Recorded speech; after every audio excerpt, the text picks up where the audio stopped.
नमस्कार साथियों, कैसे हैं आप सभी। भाई उम्मीद है आप सब लोग बहुत अच्छे होंगे।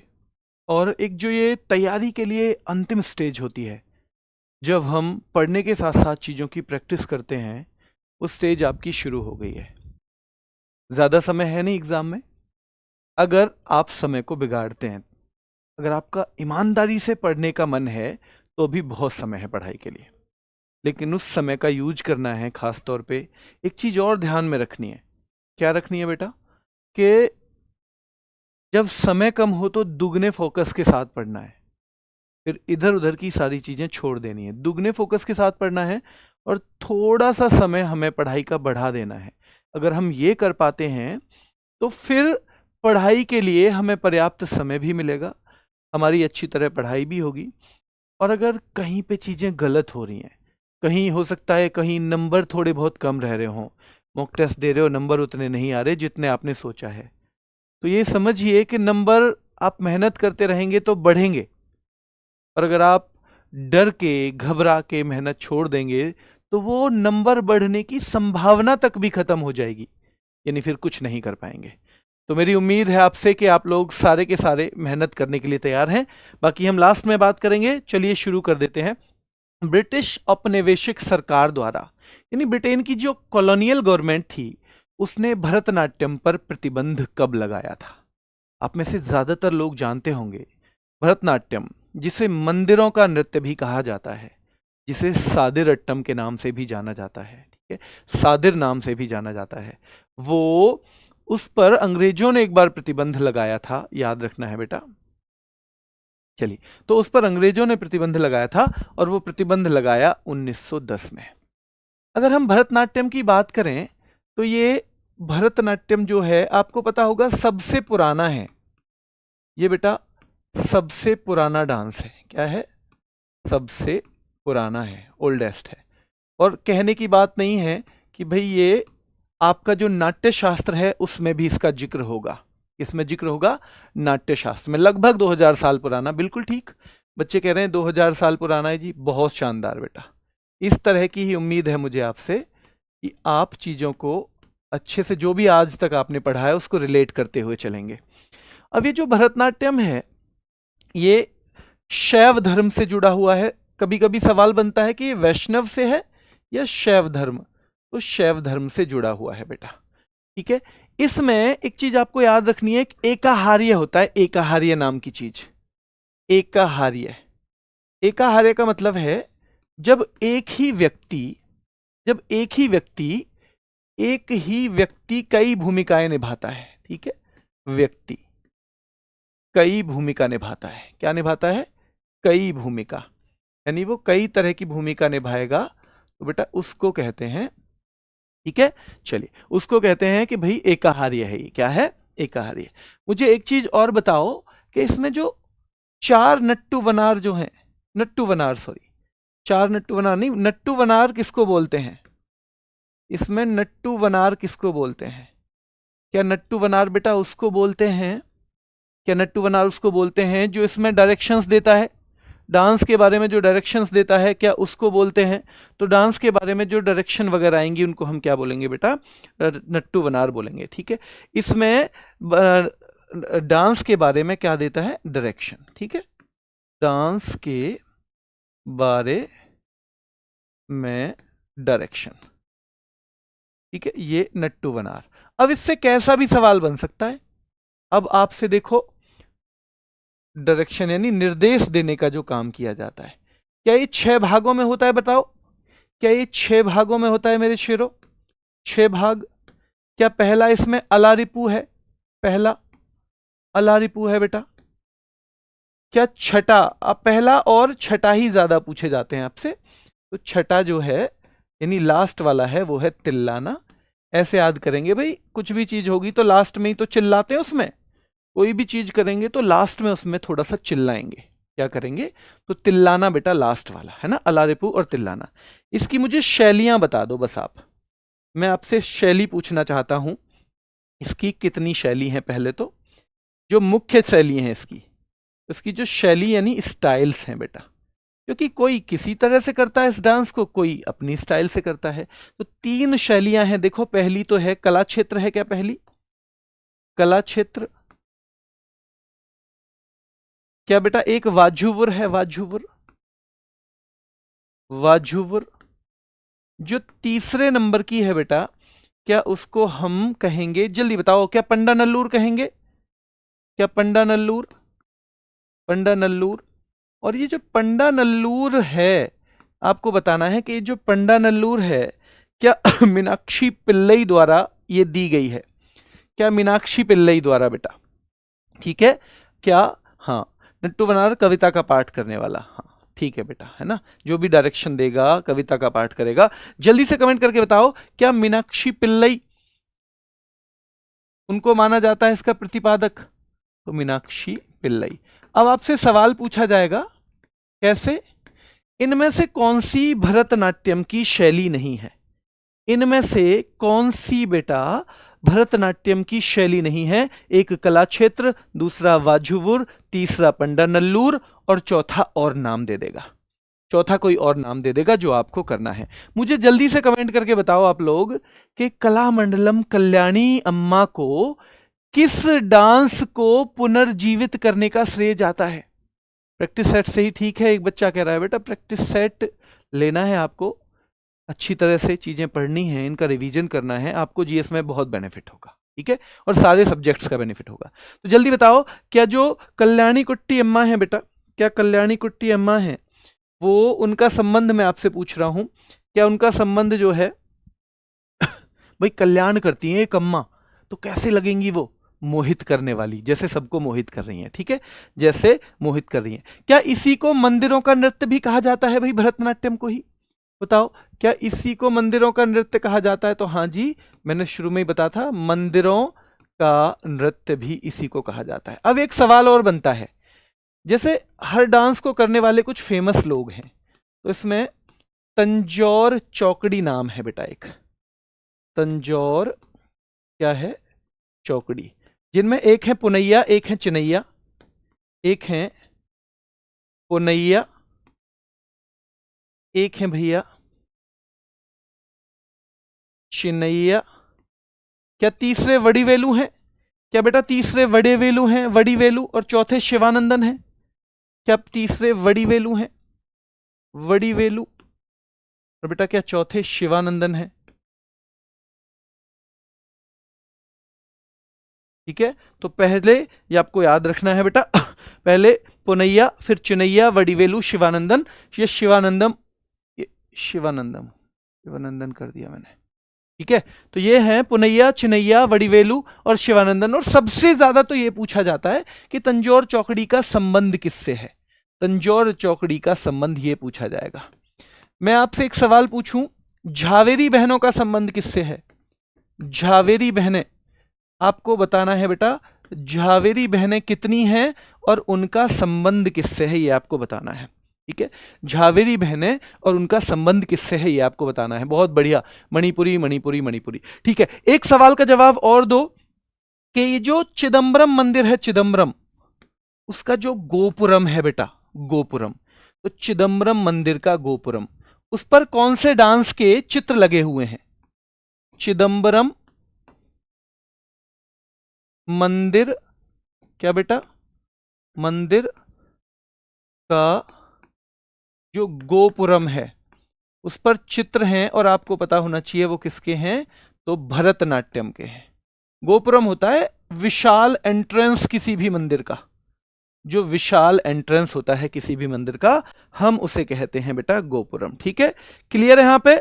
तो जो चिदम्बरम मंदिर है उसकी दीवारों पर पेंटिंग है, इसकी क्या है, उसकी दीवारों पर पेंटिंग है। नट्टू वनार जो नृत्य का क्या करता है बेटा, डांस के बारे में डायरेक्शन देता है, या जो संचालन करता है, इसका एक वर्ड और लिख लो, संचालन वर्ड भी बिल्कुल सेम रहेगा। क्लियर है? चलें आगे। पीडीएफ कहां मिलेगा शिवम भाई? पीडीएफ ना मुझे भी भेज दिया करो, है ना, उसे टेलीग्राम पे भी दे देंगे, टेलीग्राम पे भी दे देंगे बेटा आपको साथ में। यूनेस्को द्वारा निम्न में से भारत के किस शहर को पहला विश्व विरासती स्थल या विश्व विरासती शहर का दर्जा दिया गया? कल हमने यूनेस्को की सारी क्या पढ़ी है बेटा? पृष्ठभूमि यानी बैकग्राउंड पढ़ा है, जिसमें मैंने आपको बताया था 1945 में स्थापना और 46 में क्या हुआ? 46 में भारत मेंबर बना। अब मैंने फिर आपको बताया कि इन्होंने हमारे अब तक 44 स्थलों को, कितने? 44 स्थलों को विश्व विरासत स्थलों का दर्जा दिया है इन्होंने, यूनेस्को ने, ठीक है। और उसमें एक तो सबसे पहले याद रखना है 44वां स्थल। चलिए पहले हम यहां ये कर देते हैं हैदराबाद, फिर आपसे बात करेंगे। देखो हैदराबाद, हमारे यहां किसी ना किसी स्थल को यह दर्जा दिया जाता रहा था 1983 से लेके कि भाई ये विश्व विरासत स्थल है, ये भी है जी, अब ये भी शामिल हो गया, अब ये भी हो गया, अब ये भी हो गया। आपको पता है 83 में सबसे पहले 4 स्थल एक साथ घोषित हुए थे, उसके बाद लगातार ये चीजें चल रही थी। पर साल 2017 आया, कब? साल 2017 बेटा। साल 2017 में पहली बार किसी शहर को, पूरे के पूरे शहर को विश्व धरोहर स्थल घोषित कर दिया गया, और वो था अहमदाबाद। ऐसे ही 2019 में बेटा एक और शहर को घोषित किया गया जिसका नाम जयपुर है, और एक तीसरा शहर हमारा फिर शामिल किया गया इसमें, याद रखना है। और वो तीसरा शहर कौन सा है तो आपको पता होना चाहिए, धोलावीरा। ये पहला सिंधु घाटी स्थल भी है, धोलावीरा। ये कब घोषित किया है बेटा? 2021 में। कब? 2021 में। तो आपने देख लिया कि जी ये तो 3 शहर हो गए हमारे। हां, लेकिन इसकी एक खासियत है, ये पहला सिंधु स्थल है। क्या है? पहला सिंधु स्थल। क्या है बेटा? पहला सिंधु स्थल। अब हम सबसे पहले देखें तो हमने कल पढ़ा पहले चारों को बेटा हमने पढ़ा था कल, लेकिन महत्वपूर्ण हमें दोबारा पढ़ने हैं कुछ चीजें। जैसे पूछा जाता है साल, गोवा के मठ और गिरजाघर। मैं चाहूंगा आप बताते चलें साथ साथ। शुभम भाई देखना कितने बच्चे सही बता रहे हैं। गोवा के मठ और गिरजाघर याद रखना है, ठीक है। तो मोनास्ट्री जो है गोवा की, और जो चर्चेज हैं बेटा वो कब था? जो बच्चा बता रहा है कि 1986, वो बिल्कुल ठीक है, 1986, ठीक है। फिर आपसे पूछा जाएगा अगर सुंदरवन पूछा जाएगा बेटा, और चोल मंदिर भी बेटा, सुंदरवन भी और चोल मंदिर भी 1987 में। 1987 में ही एलिफेंटा की गुफाएं भी हैं और पट्टदकल के स्मारक भी हैं, लेकिन ये 2 हमें सबसे पहले याद करने हैं, ठीक है। चलिए सांची का स्तूप जल्दी बताओ, 200 रुपए के नोट पे है जो सांची का जो स्तूप है, जो 200 रुपए के नोट पे है, क्या 1989 में शामिल किया गया? क्या बेटा जो फिर हम दिल्ली आएंगे 1983 से चलते चलते, तो क्या दिल्ली में जो हुमायूं टॉम्ब है, हुमायूं का मकबरा यानी हुमायूं टॉम्ब, और साथ में कुतुब मीनार, क्या ये 1993 में सही 10 साल बाद, 1983 के सही 10 साल बाद ये यात्रा दिल्ली पहुंची? और याद रखना है हुमायूं का मकबरा और कुतुब मीनार 1993 में शामिल किए गए हैं। पर्वतीय रेलवे आपको पता होना चाहिए। पर्वतीय रेलवे, तो जो पर्वतीय रेलवे है बेटा, पर्वतीय रेलवे 1999 कहा जाता है, लेकिन 3 अलग अलग सालों में हुई है ये। तो 1999 में तो देखो एक है, कौन सी? सबसे पहले बताओ कौन सी है? क्या नीलगिरी की सबसे पहले आएगी? क्या नीलगिरी की सबसे पहले आएगी बताओ, या दार्जिलिंग की? बेटा सबसे पहले दार्जिलिंग, ठीक है, दार्जिलिंग। तो दार्जिलिंग की आएगी, और दार्जिलिंग की कहां पे है? पश्चिम बंगाल में है ना। दार्जिलिंग रेलवे जो है ये सबसे पहले आया है, और ये कब? 1999 में। 3 रेलवे इसमें शामिल हैं, आपको पता होना चाहिए। फिर नीलगिरी जो तमिलनाडु में है, नीलगिरी कहां पे है बेटा? तमिलनाडु में, याद रखना है, ये 2005 में।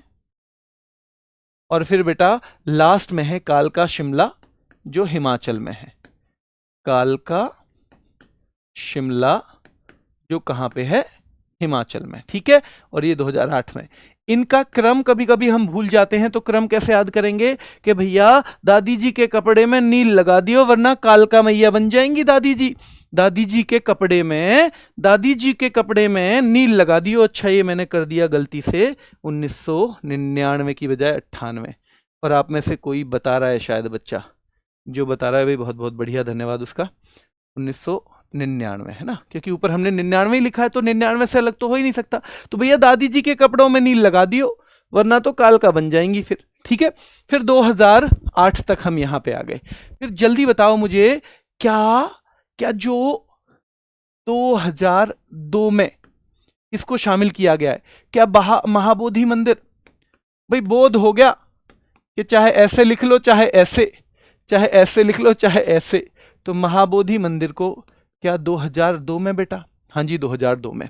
जल्दी बताओ, क्या 2004 में ये बहुत फेमस है जो छत्रपति शिवाजी महाराज टर्मिनस है, छत्रपति शिवाजी महाराज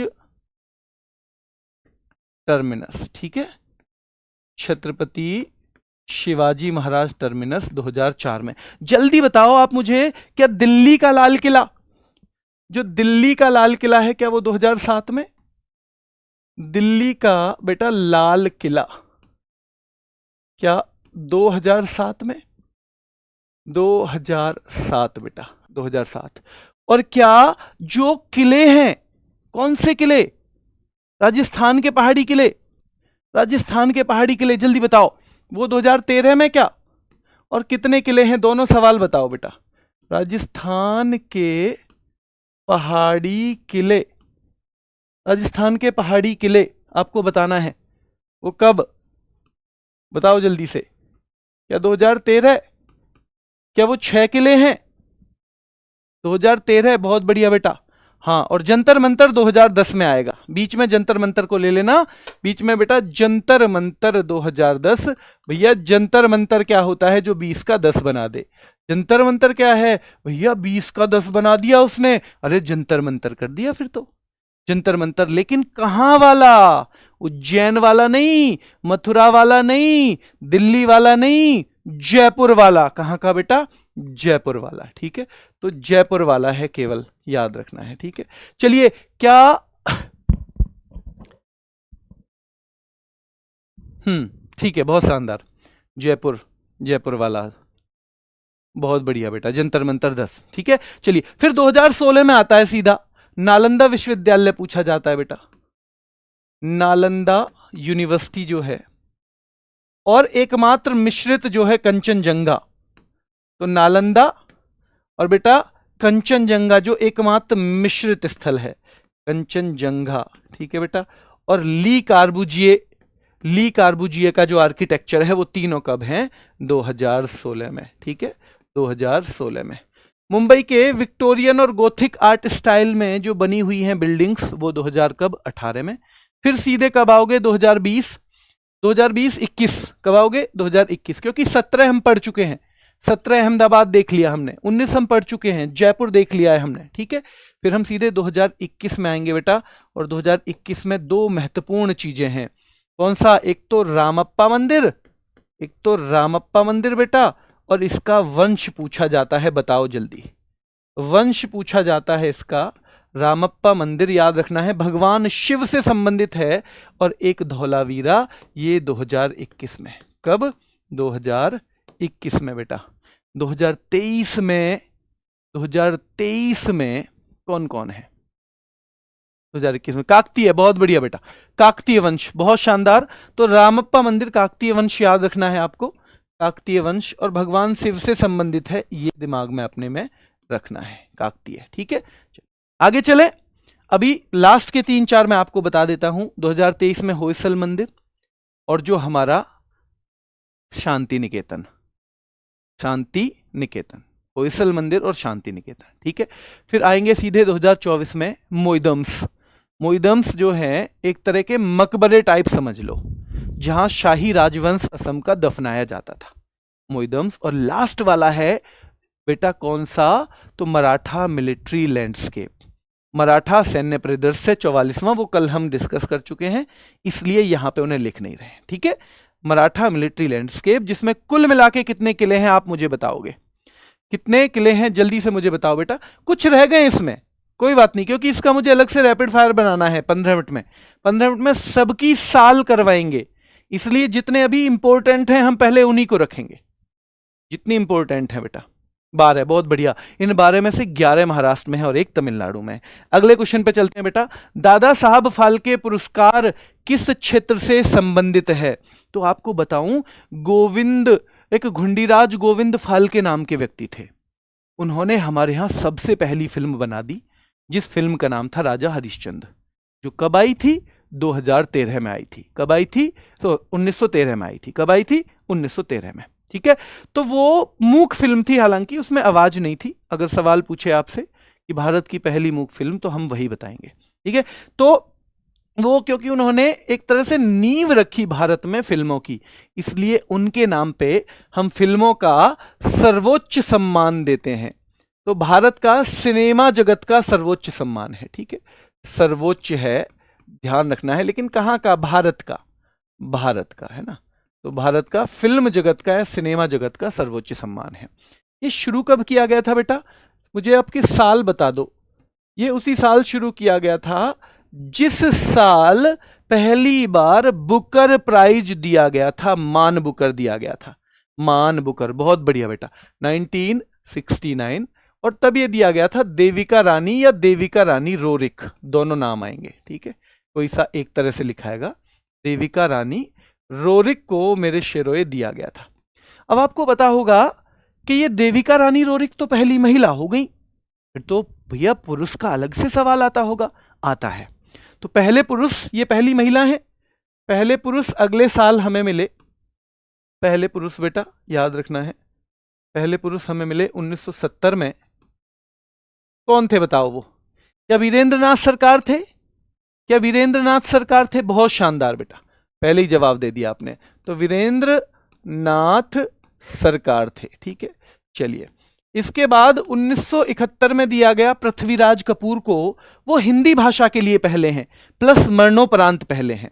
ठीक है, 1971 में जब नाम आएगा पृथ्वीराज कपूर, ठीक है, पृथ्वीराज कपूर, तो आपको पता होना चाहिए बेटा, पृथ्वीराज कपूर जो हैं, ठीक है, पृथ्वीराज कपूर मरणोपरांत प्लस हिंदी के लिए पहले। 50वां बताओ बेटा, 50वां। 50वां सीधे सीधे पूछा जाता है। 50वां जो है वो सीधे सीधे पूछा जाता है। 50वां जल्दी से बताओ। तो 50वां जो दिया गया है याद रखना, 50वां अमिताभ बच्चन को दिया गया। और यहां से सवाल सीधे बन जाता है, क्योंकि 50 अपने आप में एक महत्वपूर्ण संख्या है। बहुत शानदार बेटा, कृष्णा उपाध्याय कह रहे हैं अमिताभ बच्चन, कन्हैया कुमार जी भी कह रहे हैं बहुत शानदार, बहुत बढ़िया। तो अमिताभ बच्चन को दिया गया है। ठीक है, 50वां। 54वां अलग से पूछा जाएगा, मिथुन। और 55वां बता देना आप कौन है। 54वां मिथुन, और बेटा 55वां जो है, 55वां मोहनलाल साउथ के हैं। ठीक है, मलयालम फिल्मों में ज्यादातर काम करते हैं, मोहनलाल। ठीक है, मोहनलाल। अब जब यहां हमने इतनी चीज याद कर ली है, तो फिर हमें यह भी पता होना चाहिए कि दुनिया का कौन सा पुरस्कार सबसे बड़ा माना जाता है। ऑस्कर दुनिया में सर्वोच्च है। ठीक है, दुनिया में। और जब ये दुनिया में सर्वोच्च है, तो इसके बारे में एक चीज तो याद रखो, ये कब शुरू हुआ? ये एक अकेडमी के द्वारा दिया जाता है, अम्पास के द्वारा, अम्पास के द्वारा, academy of motion picture arts and sciences. तो ये academy of motion picture arts and sciences के द्वारा दिया जाता है। और इस अम्पास की स्थापना हुई थी बेटा 1927 में। कब? 1927 में। हालांकि आपको यह भी पता होना चाहिए कि जो अम्पास है, इसने जब ऑस्कर पहली बार दिया, तो पहली बार दिया 1929 में। पहली बार कब दिया है? 1929 में, और 16 मई का दिन था। क्या था? 16 मई का दिन था। और मैं उस दिन को भूलता नहीं हूं। क्यों नहीं भूलता? क्योंकि क्या कहते हैं, शुभम, इनकी भाभी लगेगी ना वो, तो शुभम की और तुम्हारी भाभी का बर्थडे होता है, तो मैंने ऐसे कनेक्ट किया हुआ है। तो मतलब ऐसे आप भी ना किसी चीज को कनेक्ट करके रखो, तो चीजें ज्यादा आसान हो जाएंगी बेटा। ठीक है, चलिए। आज तो आवाज का कोई इशू नहीं है, आज तो आवाज का कोई इशू नहीं है, नहीं हो तो थम्स अप कर देना। ठीक है, तो बेटा पहली बार 1929 में दिया गया है, 1929 में। ठीक है, चलिए। तो अम्पास के द्वारा, और इसकी स्थापना 1927 में हुई, पहली बार दिया गया। अब जब ये ऑस्कर हैं, तो आप मुझे बताओ, ऑस्कर के लिए पहली फिल्म कौन सी गई हमारे यहां से? पहली फिल्म भारत से नॉमिनेट, भारत की पहली फिल्म जो ऑस्कर के लिए नॉमिनेट हुई, नॉमिनेट, जल्दी कमेंट करके बताओ मेरे शेरों, कौन सी हुई थी? कौन सी हुई थी? Mother India. अरे शाबाश मेरे शेर, तुम तो सारे पढ़े लिखे हो। Mother India. और क्या 1957 में हुई थी? मैं एक साल भी पूछ लूं अगर आपसे, क्या 1957 में? क्या उसके डायरेक्टर जो थे महबूब खान थे? तो क्या वो महबूब खान की फिल्म थी बेटा? महबूब खान की, हाँ जी, वो महबूब खान की थी। ठीक है, महबूब खान की फिल्म थी, ये आपको पता होना चाहिए। पहली बार ये किसे दिया गया ऑस्कर? ये ऑस्कर पहली बार बेटा दिया किसे गया था? तो आपको पता होना चाहिए, ये पहली बार, पहले भारतीय इसे पाने वाले, पहले भारतीय भानु अथैया हैं। कौन है? भानु अथैया। ठीक है, ये 3 टॉपिक हुए अब आपके। कई बच्चे जिन्हें थोड़ा सा पेशेंस नहीं है, वो कहेंगे सर देखो आपके 25 मिनट हो गए हैं और अभी तीसरा सवाल है। बेटा यही यहाँ स्टैटिक जीके से ज्यादा सवाल पूछे जा रहे हैं। पिछले 4-5 क्वेश्चंस जो वो है ना, पेपर्स जो हुए एग्जाम्स, उन सब का विश्लेषण किया है, तो इनसे चीजें ज्यादा आ रही हैं। तो ज्यादा आ रही है ना, तो वो ज्यादा देना पड़ेगा आपको उससे। ठीक है, चलिए। तो याद रखना है आपको कि भाई भानु अथैया। आपको साल पता है क्या? 1983। क्या आपको मूवी पता है? मूवी पता है बेटा? गांधी। क्या आपको कैटेगरी पता है किसमें मिला था इनको? तो कॉस्ट्यूम डिजाइन। इन्होंने गांधी जी की बहुत बढ़िया कॉस्ट्यूम बना दी थी। उसमें जो एक्टर थे ना, वो ऐसे लग रहे थे गांधी जी हों। तो कॉस्ट्यूम डिजाइनिंग के लिए दिया गया था, कॉस्ट्यूम डिजाइनिंग के लिए। ठीक है, हमारे यहां से अभी लेटेस्ट नॉमिनेशन 2025 में जो नॉमिनेट हुई हैं, 2 फिल्में हुई हैं बेटा, 2025 में नॉमिनेट हुई हैं। ठीक है, नॉमिनेट 2 मूवी हुई हैं ऑस्कर के लिए। आप बताओ कौन कौन सी हैं? एक तो Laapataa Ladies, Laapataa Ladies international feature film की कैटेगरी में। कौन सी? इंटरनेशनल,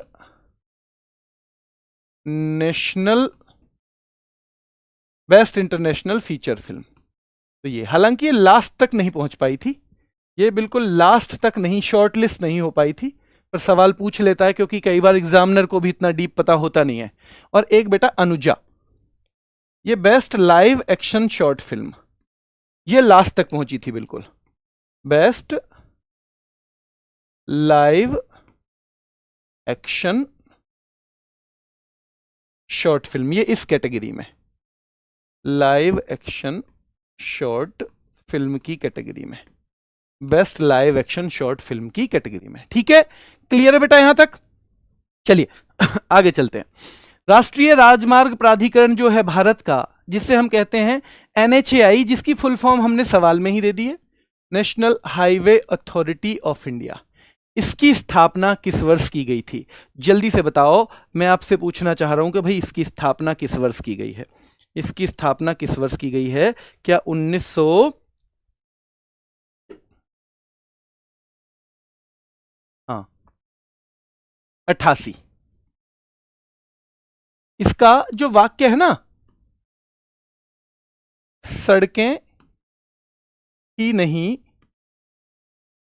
राष्ट्र निर्माण भी करता है, इसका आदर्श वाक्य है, राष्ट्र निर्माण भी करता है। ठीक है,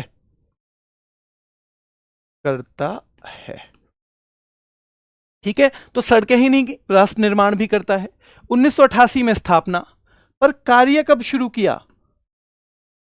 कार्य शुरू किया बेटा कब? तो कार्य शुरू किया 1995 में। कब? 1995 में। और मुख्यालय जिसे हम हेडक्वार्टर्स बोल देते हैं वो द्वारिका में है, द्वारिका दिल्ली वाली। ठीक है, तो द्वारिका दिल्ली दोनों ही वर्ड लिख लो, कभी आप द्वारिका गुजरात वाला कर दो, द्वारिका दिल्ली। ठीक है, एक आपसे मैं पूछूं, सेतु भारतम योजना है एक, सेतु भारतम योजना बेटा याद रखना है। तो सेतु भारतम योजना है, जल्दी से कमेंट करके बताओ। तो सेतु भारतम योजना जो है वो कब शुरू हुई, इससे पूछा जाता है सवाल। सेतु भारतम योजना क्या 2016 में शुरू हुई? क्या 4 मार्च 2016 में शुरू हुई बेटा? और इसका मतलब क्या है कि जो रेलवे क्रॉसिंग है ना, रेलवे क्रॉसिंग के ऊपर से रोड जाए चाहे नीचे से रोड जाए, चाहे ऊपर से रोड जाए चाहे नीचे से रोड जाए बेटा, याद रखना है।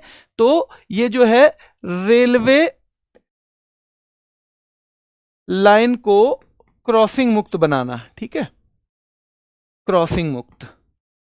तो रेलवे लाइन को क्रॉसिंग मुक्त बनाना है ना, और वो कैसे होगा बताओ? या तो हमें रोड ओवरब्रिज बनाने पड़ेंगे, ओवरब्रिज यानी रोड या तो ऊपर से जाए उसके रेलवे लाइन के, और बेटा यार रोड अंडर ब्रिज बनाना पड़ेगा। ठीक है, रोड अंडर ब्रिज। ठीक है, तो ये बनाने से बात बनेगी। अच्छा, एक और योजना आती है कई बार सवालों में, ठीक है, एक और आती है, उसका नाम भी मुझे बताओ। क्या वो भारतमाला है? क्या भारतमाला प्रोजेक्ट है? भारतमाला बेटा, तो भारतमाला के बारे में और देख लो, अगले पेज पे चल देते हैं। पेज तो हमारे पास ऐसा नहीं है ना, पैसे से आ रहे हैं। तो भारतमाला परियोजना, तो भारतमाला आपको समझ में ही आ जाएगा कि भाई कनेक्टिविटी बढ़ानी है। ठीक है, क्या करनी है? कनेक्टिविटी बढ़ानी है। तो भारतमाला जो प्रोजेक्ट है उसकी शुरुआत सबसे पहले पूछी जाती है, तो याद रखना है बेटा 2017 में शुरू हुआ है ये, 2017 में शुरू। कब? 2017 में शुरू। ठीक है, 2017 में शुरू, और राष्ट्रीय राजमार्ग का निर्माण करना है लगभग कितना? तो याद रखना है लगभग 34,000 से 35,000 के बीच। ठीक है, 34,800 के करीब, लगभग 34,800 किलोमीटर राष्ट्रीय राजमार्ग यानी नेशनल हाईवे। ठीक है, नेशनल हाईवे का निर्माण ठीक है, चलिए, निर्माण। ठीक है बेटा, और इससे क्या होगी? कनेक्टिविटी बढ़ेगी। इससे कनेक्टिविटी सीधे सीधे बढ़ेगी बेटा। क्या बढ़ेगी? इससे सीधे सीधे जो है कनेक्टिविटी बढ़ जाएगी। अगले सवाल पे आ जाइए। भारत ने ओडीआई में कितने आईसीसी विश्व कप जीते हैं? उससे पहले बस एक सवाल आपसे चाहिए, एक। हाँ, स्पीड बेटा बढ़ेगी, स्पीड है ना। लास्ट के सवालों में ज्यादा नहीं होता, जितना हमने पढ़ा है ना अभी उस हिसाब से आधा घंटा हुआ है। आप बहुत ज्यादा वो मत हुआ करो इतनी जल्दी इम्पेशेंस, बल्कि हमें होना चाहिए कि जितना ज्यादा से ज्यादा चीजें हों, जितना बेहतर हमें सीखने को मिले। क्योंकि आप देखो इतने सारे बच्चे पढ़ रहे हैं, तो वहां पे हमें ऐसे बच्चे भी मिलेंगे जो सिलेक्शन के लिए अपनी जान दांव पे लगाने को तैयार हैं। हमारा कंपटीशन उसके साथ है, और अगर हम नहीं करेंगे तो फिर हम रोते रहेंगे, लेकिन सिलेक्शन तो नहीं होगा। क्योंकि सिलेक्शन रोने से नहीं, मेहनत करने से होता है। एक चीज मैं आपसे चाहूंगा कि एक बार थम्स अप, कि अगर आपको क्लासें समझ में आ रही हैं और आपको लग रहा है इन क्लासेस से आपका बेड़ा पार हो जाएगा, तो मुझे एक बार थम्स अप मिलेगा, तो मुझे आइडिया हो जाएगा कि हाँ भाई बच्चों का टाइम वेस्ट तो नहीं कर रहा हूं मैं। चलिए, ओडीआई विश्व कप देखो। पहले तो आपको हमने ये पहले ही देख लिया था कि 1975 में शुरू हुआ था। जो पीछे हो रखा है उसको हम लिखेंगे नहीं ज्यादा, है ना। 1975 में ओडीआई विश्व कप, यहां पे बात कर रहे हैं बेटा हम पुरुषों की। मैं आपको यहां बता दूं कि हम यहां कौन से बारे में बात कर रहे हैं, पुरुष विश्व कप के बारे में बात कर रहे हैं। तो आपको पता है 1975 से शुरू हुआ और 1983 में हमने जीता, 1983 एंड 2011। तो आंसर क्या आ जाएगा बेटा? आंसर सीधे सीधे आ जाएगा, 2 विश्व कप हमने जीते हैं। अब अगर मैं बात करूं यहां पे कि 1983 की, तो 1983 और 2011 हम इसको 2 पार्ट में बांट लेते हैं। तो ये याद रखना है 1983 वाला इंग्लैंड में हुआ था। कहां हुआ था बेटा? इसका आयोजन हुआ था इंग्लैंड में, ठीक है, इंग्लैंड में हुआ था इसका आयोजन। और याद रखना है ये हमने फाइनल में वेस्ट इंडीज को हराया। फाइनल में किसको हराया था? वेस्ट इंडीज को, वेस्ट इंडीज को हराया था, याद रखना है, ठीक है। हम 43 रन से जीत गए थे। कितने से? 43 रन से जीते थे। अब आपसे क्या सवाल पूछेगा कि भाई इसमें कप्तान कौन थे? तो आप में से ज्यादातर को पता होगा कप्तान तो भाई कपिल देव थे जी। कौन थे? कपिल देव थे। फिर भाई इसमें सबसे ज्यादा रन किसने बनाए थे? सबसे ज्यादा तो फाइनल में सबसे ज्यादा रन फाइनल में कब बेटा? फाइनल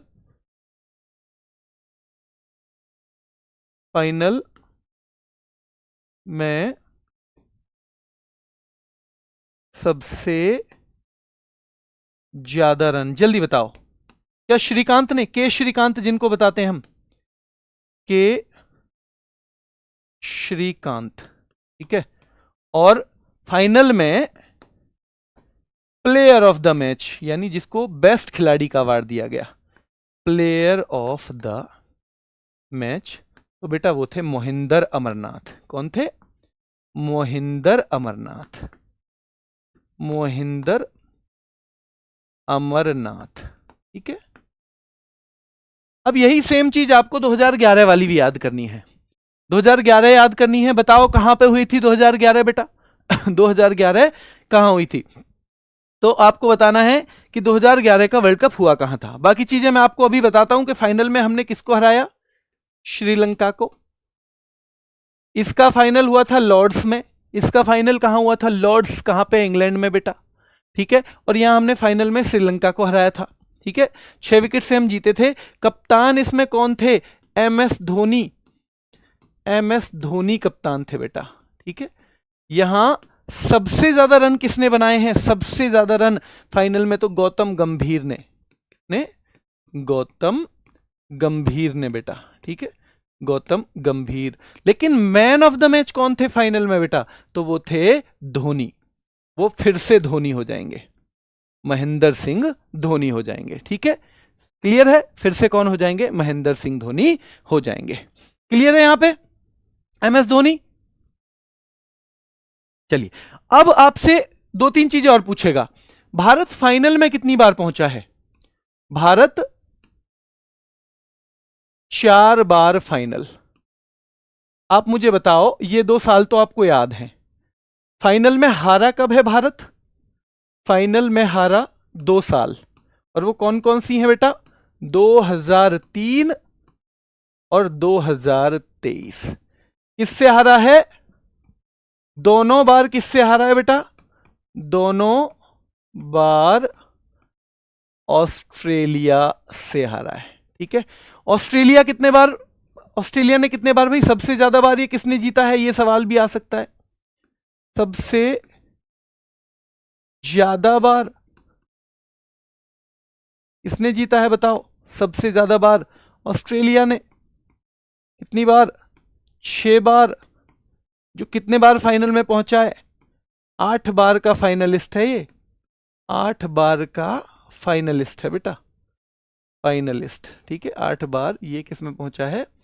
तो फाइनलिस्ट है 8 बार का, ठीक है। बस मुझे तो एक चीज और बता दो, 3 वर्ल्ड कप लगातार जीतने वाली टीम कौन सी है?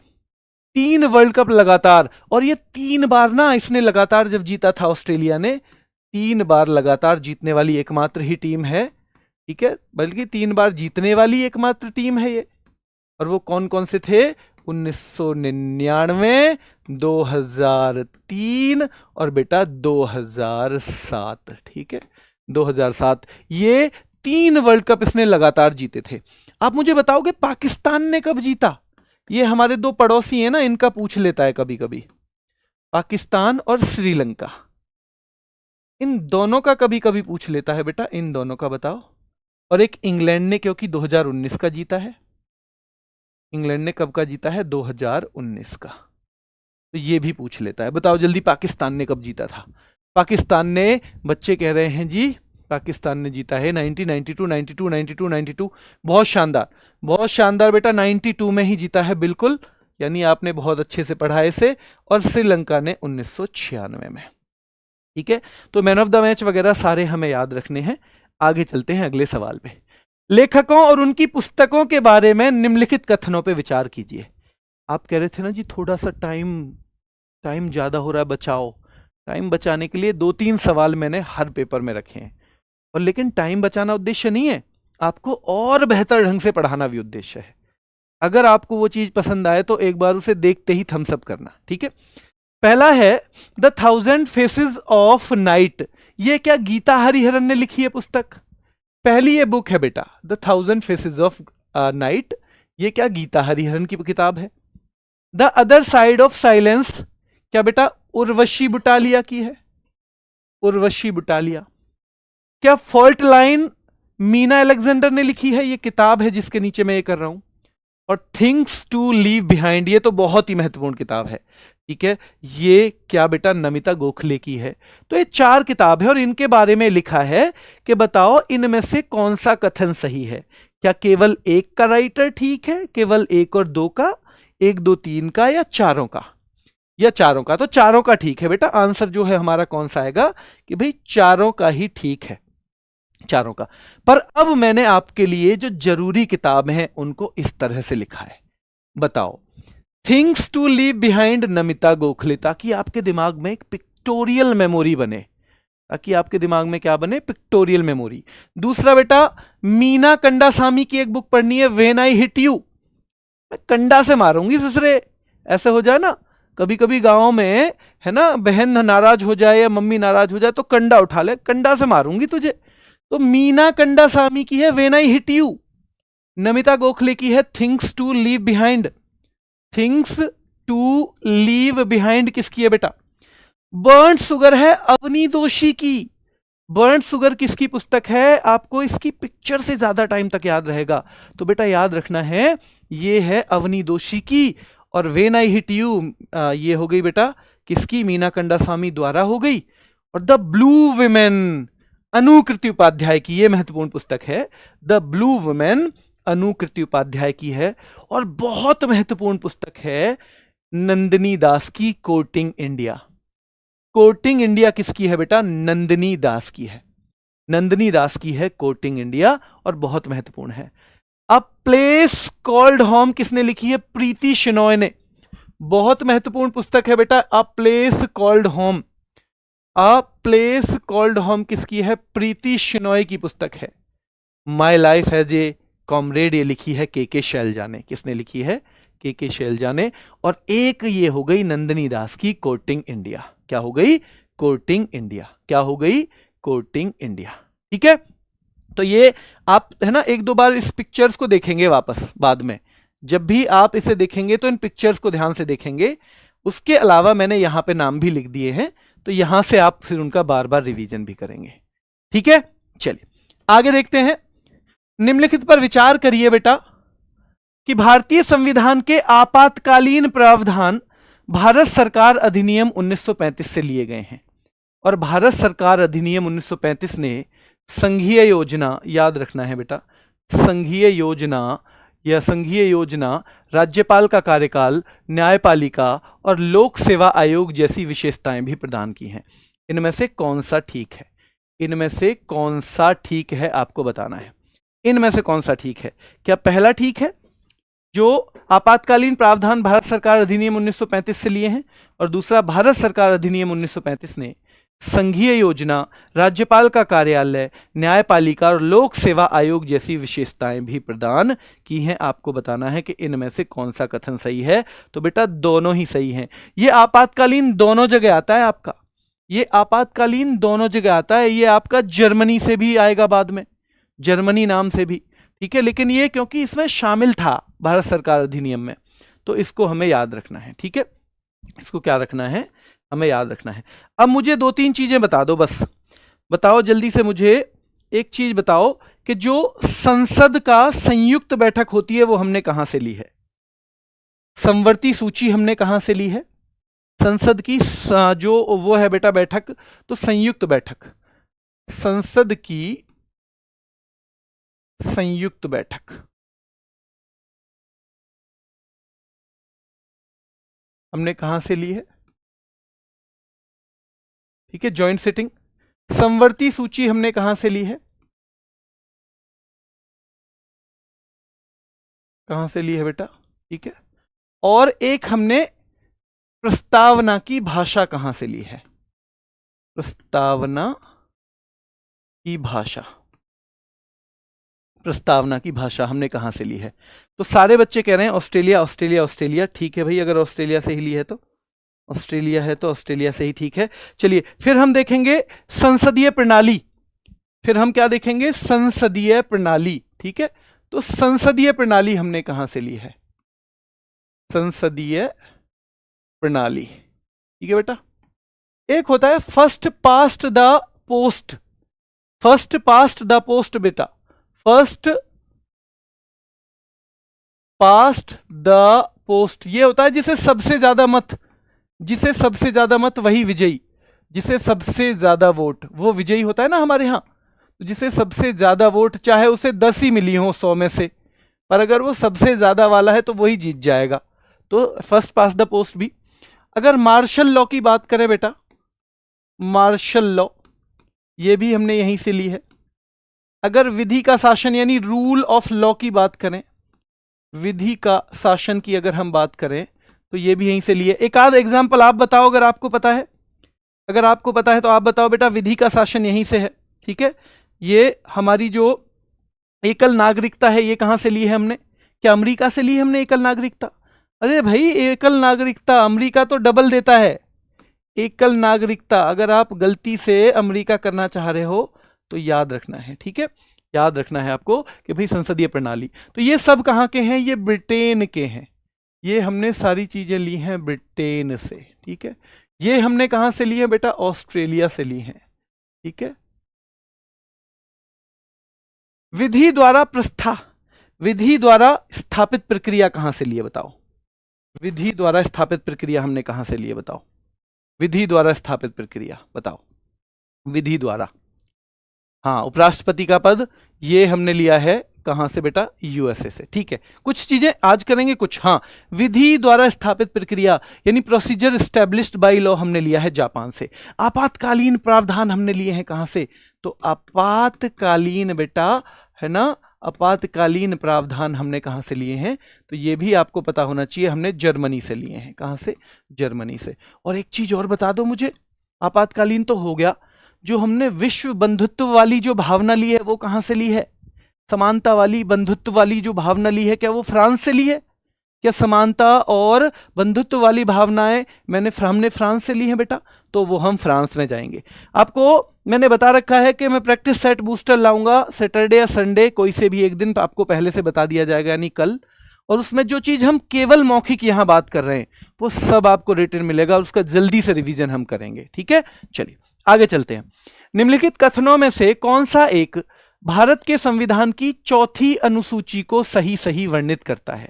देखो बेटा, इसमें संघ और राज्यों के बीच शक्तियों का वितरण है। तो ये तो अगर मैं गलत नहीं हूं तो ये तो 7th में है, 7वीं में बेटा। इसमें भाषाएं हैं, अगर मैं गलत ना हूं तो इसमें कौन सा है बताओ? भाषाएं तो कौन सी में आती हैं? कौन सी में आती हैं भाषाएं? ये तो जी 8th में आती हैं, 8th में आती हैं। ठीक है, इसमें जनजातीय क्षेत्रों के प्रशासन के संबंध में प्रावधान है।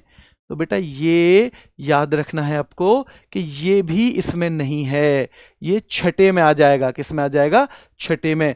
पर राज्यसभा में स्थानों का जो आवंटन है ना, वो राज्यसभा में जो स्थानों का आवंटन है वो कहां पे है? वो यहीं पे है। ठीक है, राज्यसभा में स्थानों का आवंटन यहीं पे है। अब मुझे आपसे पहली अनुसूची पूछनी है, मुझे आपसे पूछनी है पहली अनुसूची, जल्दी बताओ, पहली अनुसूची बताओ।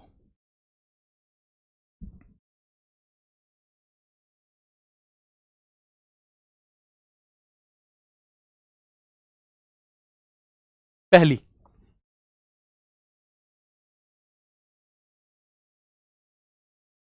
पहली संघ उसका राज्य क्षेत्र है ना, ये पहली में आएगा। शपथ कौन से में आएगी बताओ, शपथ बताओ मैं मुझे, शपथ दूसरी में है तीसरी में, शपथ दूसरी में है तीसरी में, जल्दी कमेंट करके बताओ शपथ किस में आएगी बेटा। तो शपथ दिलवाओगे पहले क्या, या पहले वेतन दिलवाओगे? तो पहले भाई वेतन दिलवाओ तभी तो शपथ लेंगे, अगर वेतन नहीं दिलवाओगे तो कहां से देंगे। तो पहले वेतन जो है दूसरी में आएगा, वेतन एवं भत्ते बहुत सारे लोगों के जो हैं, वेतन एवं भत्ते जो बहुत सारे हमारे पदाधिकारियों के हैं, ठीक है। और शपथ और प्रतिज्ञान तीसरी में है, ठीक है।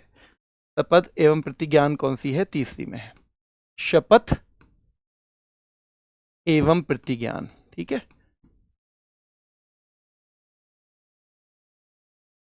शपथ एवं प्रतिज्ञान। अब मुझे जल्दी से एक बार बता दो कि नौवीं में क्या है, नौवीं, क्या नौवीं में भूमि सुधार था, क्या नौवीं में भूमि सुधार है बेटा, नौवीं भूमि सुधार, और कुछ कानूनों को डाल दिया गया था इसमें, भूमि सुधार, ठीक है। क्या जो 10वीं है वो एंटी डिफेकेशन लॉ है, उसमें एंटी डिफेकेशन लॉ यानी कि दल बदल कानून के खिलाफ, दल बदल, तो दल बदल कानून के खिलाफ है वो, ठीक है। किसके खिलाफ है, दल बदल। 52वां संविधान संशोधन था, ठीक है, 52वां संशोधन हम अलग से करेंगे इसलिए यहां लोड नहीं डाल रहा हूं आपके ऊपर, संशोधन मैं आपको अलग से करवाऊंगा, ठीक है, एक ही जगह। तो 9वीं भूमि सुधार हो गई, 10वीं दल बदल हो गया बेटा, 11वीं पंचायती, जो पंचायतों की शक्तियां हैं, ठीक है, तो पंचायती राज या पंचायतों की शक्तियों से संबंधित है 11वीं, और बेटा जो पंचायतें हैं वो 11वीं में हैं। इसमें कितने विषय हैं टोटल, विषय हैं टोटल 29, ठीक है, पंचायतें। और 12वीं नगर पालिका। तो ये आपकी अनुसूचियां हो गई हैं मेन सारी, ठीक है। पहली संघ राज्य क्षेत्र, संघ और उसका राज्य क्षेत्र, दूसरी वेतन और भत्ते के बारे में हम बात कर रहे हैं, तीसरी शपथ और प्रतिज्ञान है, शपथ, ठीक है, ओथ एंड अफर्मेशन जो हम लेते हैं, ठीक है। भूमि सुधार, लैंड रिफॉर्म हो गई 9वीं। 10वीं कौन सी है बेटा, दल बदल, तो एंटी डिफेकेशन लॉ जो है उसके बारे में हम बात करेंगे इसमें 10वीं में। 11वीं पंचायतों की शक्तियां हो गई, और 12वीं नगर पालिकाओं के बारे में है, ठीक है। आपको पता होना चाहिए इसमें 29 विषय हैं, जबकि इसमें कितने हैं, 29 विषय, जबकि नीचे वाले में है 18 विषय, ठीक है। 29 विषय हैं, जबकि नगर पालिकाओं में कितने विषय हैं, तो बेटा 18 विषय हैं। ये विषय भी पूछ लिए जाते हैं एग्जाम में, तो आप एक दो बार रिवाइज करोगे तो हो जाएगा दिमाग में फिट। भारतीय संविधान में मूल रूप से कितने भाग थे, देखो आपको पता है अभी 25 हैं क्या, अभी संविधान में क्या 25 भाग माने जाते हैं, और मूल रूप से जो भाग थे बेटा वो थे 22, ठीक है। और इस क्वेश्चन को हम थोड़ा जल्दी और बहुत बेहतरीन एक स्लाइड के साथ करेंगे। देखो संघ और उसका राज्य क्षेत्र, यहां हम भाग की बात कर रहे हैं, अनुसूची अलग है, भाग अलग है। तो भागों में आपके कौन कौन से महत्वपूर्ण हैं, देखो तो संघ और उसका राज्य क्षेत्र, अनुसूची भी पहली थी इसकी, और भाग भी पहला ही है, भाग भी पहला ही है, तो याद रखना है पहले में। महत्वपूर्ण रखिए, केवल नागरिकता कौन से भाग में है, सीधे आएगा तो दूसरे में है। मूल अधिकार तक आपको दिक्कत नहीं होती, तीसरे में है। जो डीपीएसपी है यानी नीति निदेशक तत्व, वो चौथे में है। यहां महत्वपूर्ण है क्योंकि ये बाद में जोड़ा गया बेटा, मूल कर्तव्य, तो 4A या 4K, इसको 4A भी लिखा सकता है, जरूरी नहीं है आप कै ही ढूंढो, और 4A या 4K। तो संघ और उसका राज्य क्षेत्र पहले में है, नागरिकता सीधे दूसरे भाग में, मूल अधिकार तीसरे में, राज्य के नीति निदेशक तत्व कौन से में है, चौथे में है, और 4A में है क्या, क्या मूल अधिकार है या मूल कर्तव्य, भाई अधिकार तो पहले आ गए, कर्तव्य आएंगे अब तो 4A में, ठीक है। फिर सीधे 9 पे पहुंचना, पंचायतें, और क्योंकि ये बाद में जुड़ी हैं 9A और 9B, यहां फिर महत्वपूर्ण है भाई नगर पालिकाएं यानी म्यूनिसिपैलिटी, और बेटा कोऑपरेटिव सोसाइटी, ये 9A और 9B में है। कहां पे है, 9A और 9B में है, याद रखना है 9A और 9B। तो नगर पालिकाएं 9A में है, सहकारी समितियां 9B में है। निर्वाचन इलेक्शन 15 में है, सीधे सीधे सवाल आता है, सीधे मैंने रखी महत्वपूर्ण वाली है वैसे इनमें, 15 में सीधे पूछा जाता है। राजभाषा जो हमारी सीधे पूछी जाती है 17 में। 18 में इमरजेंसी प्रोविजंस जो है बहुत महत्वपूर्ण है बेटा, जो इमरजेंसी वाले हैं। और संविधान का संशोधन 20 में है। हमने कहां से लिया है ये आप बताओगे मुझे, हमने संविधान का संशोधन कहां से लिया है ये आप लोग एक बार बताएंगे, थम्स अप। ठीक है, ये आपको पढ़ना है भाई, जाके 2 बार इसे पढ़ना है। और कैसे पढ़ना है, इस पे हाथ लगा के, और बीच बीच में से मूल कर्तव्य पे सीधे पहुंच जाना, सीधे मूल कर्तव्य पे पहुंचना बेटा। ठीक है, पीडीएफ आपको देखो एक तो हमारी ऐप पे मिलेगी, एक ये है हमारा Telegram channel Sonveer sir RWA, इस पे आपको पीडीएफ मिल जाएंगी। आज चारों डाल दूंगा इस पे एक साथ ही। ठीक है शुभम भाई, इसमें लास्ट में मैं भेज दूंगा, एक लिंक लगा देना जो ऑफलाइन है ना। चलिए आगे आइए। तो ये हो गया बेटा 1307 में अलाउद्दीन खिलजी का 7-8 में पहला दक्षिणी अभियान निम्नलिखित में से किस क्षेत्र में हुआ। आपको पता है अलाउद्दीन खिलजी खिलजी वंश का था। खिलजी वंश के संस्थापक बता सकते हो आप मुझे, खिलजी वंश। ठीक है, अब इसने देवगिरी जो है साउथ में, देवगिरी, देवगिरी याद रखना है बेटा, देवगिरी पे भेजा था अपना जो पहला दक्षिणी अभियान। और जो पहला है वो बहुत महत्वपूर्ण होता है, पहला हमेशा महत्वपूर्ण होता है। बिल्कुल, खिलजी वंश के संस्थापक हो गए जलालुद्दीन खिलजी। ठीक है, कौन हो गए, जलालुद्दीन खिलजी। ठीक है, इसके 3 ही शासक है ना, जल्दी हाँ या ना मैं बताओ। जलालुद्दीन खिलजी हो गए, फिर आएंगे अलाउद्दीन खिलजी बेटा, अलाउद्दीन खिलजी, गुलाम वंश के बाद ये आया था खिलजी वंश। ठीक है, और फिर जल्दी बताओ क्या क्या बेटा, कुतुबुद्दीन मुबारक शाह, क्या तीसरा है कुतुबुद्दीन मुबारक शाह, कुतुबुद्दीन मुबारक शाह। और ये सीधे सीधे पूछता है इसका लास्ट कौन सा है, तो कुतुबुद्दीन मुबारक शाह। और इसका टोटल आपसे पूछा जाएगा, क्या पूछा जाएगा, इन्होंने कब से कब तक किया है ये, तो आपको पता होना चाहिए भाई। खिलजी वंश टोटल 1290 से 1320 तक चला था। अलाउद्दीन खिलजी, जलालुद्दीन जो है वो 1290 से 96, और भाई अलाउद्दीन खिलजी जो हैं तो 1296 से 1316। और कुतुबुद्दीन मुबारक शाह कब से है बेटा, कुतुबुद्दीन मुबारक शाह याद रखना है तो ये 1316 से 1320। ये तीनों रट लोगे ना। देखो खुजली में जलन होती है, अगर किसी को कंफ्यूजन हो तो खुजली है ये, खिलजी मतलब खुजली, और खुजली में होगी बेटा जलन। क्या होगी, खुजली में होगी जलन, ये आपको पता होना चाहिए। ठीक है, खुजली में होती है जलन, और ये आपको होनी चाहिए पता। अब आप मुझे बताओ जल्दी से कि इन्होंने वारंगल में कब भेजा था अभियान। वारंगल में क्या 1309 में भेजा था, क्या 1310-11 में इन्होंने द्वार समुद्र में भेजा था, और बेटा क्या मथुरा में इन्होंने, मदुरई, सॉरी ये मथुरा नहीं है मदुरई है, और क्या मदुरई में इन्होंने 1311 में भेजा था। कब, 1311 में। तो ये वारंगल का 1309 है, वैसे पहला ही ज्यादा पूछा जाता है। ठीक है, 1309, और द्वार समुद्र अगर पूछ ले तो 1310-11। क्या है, 1310-11। ठीक है, 1310-11। अब दक्षिण में इन्होंने भेजा किसको था, देना दक्षिण में भेजा, तो दक्षिण में भेजा किसको था, यह सवाल बनता है। दक्षिण में भेजा था बेटा इन्होंने जिसका नाम है मलिक काफुर, है ना, मलिक काफुर को भेजा था, मलिक काफुर। ठीक है, तो ये नाम आपको पता होना चाहिए कि दक्षिण में, और इसका एक नाम था बड़ा फेमस, क्या 1000 दिनारी था इसका नाम, क्या इसका नाम बेटा 1000 दिनारी था, जल्दी बताओ। क्या मलिक काफुर को 1000 दिनारी कहा जाता था, तो हाँ जी, इसको कहा जाता था 1000 दिनारी। ठीक है, 1000 दिनारी। तो ये हमने अलाउद्दीन खिलजी के बारे में थोड़ी सी जानकारी प्राप्त की। अब हम आगे बढ़ेंगे, वारंगल, देवगिरी सबसे पहले आपको याद करना है। क्या करना है, देवगिरी आपको सबसे पहले याद करना है, और ये द्वार समुद्र 1310-11 याद करना है, 1310-11। और ये ऐसा था जिसने दक्षिण को भी अपने कब्जे में लिया, ऐसा था बेटा, दक्षिण को अपने कब्जे में लिया। निम्नलिखित में से किस सुल्तान ने सामंतों की शक्ति को कमजोर करने के लिए विनियमनों की एक श्रृंखला तैयार की थी? यानी रेगुलेशन बनाए, बहुत सारे रेगुलेशन बनाए हैं बेटा, तो इनके बारे में हम बात करेंगे। और ये कौन है तो याद रखना है आपको, ये है अलाउद्दीन खिलजी ही। अलाउद्दीन खिलजी 1296 से आपको पता होगा 1296 में ही राज्याभिषेक हुआ है। राज्याभिषेक कब हुआ है तो याद रखना है 1296। गद्दी पर भी कब बैठेगा? जब उसका राज्याभिषेक होगा तभी गद्दी पे बैठेगा। और एक काम बताओ मुझे, ये जो अलाउद्दीन खिलजी हैं इनको क्या अली गुरसप कहा जाता था बचपन में?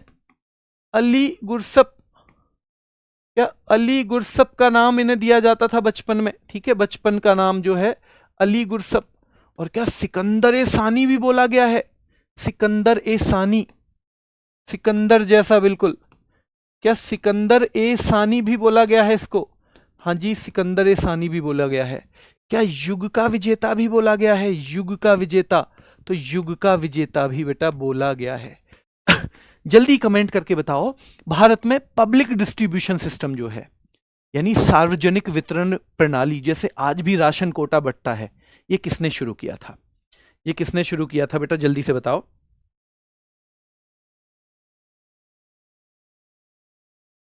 जल्दी बताओ। बाजार नियंत्रण प्रणाली, बाजार नियंत्रण प्रणाली, मार्केट कंट्रोल सिस्टम बेटा, और सार्वजनिक वितरण प्रणाली इसने ही शुरू की थी। सार्वजनिक वितरण